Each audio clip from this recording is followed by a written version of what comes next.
Já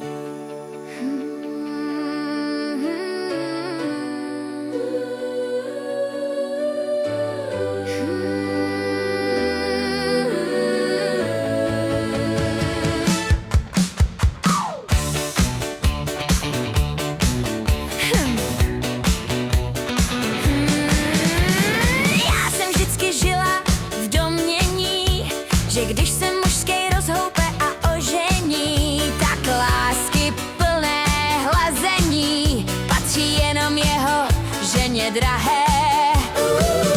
Teď žárlím na klavír a zásadně ho ani nezdravím, a dokud se ho nezbavím, budu pořád nosit oči vlahé. Nic moc nechtěla jsem předtím,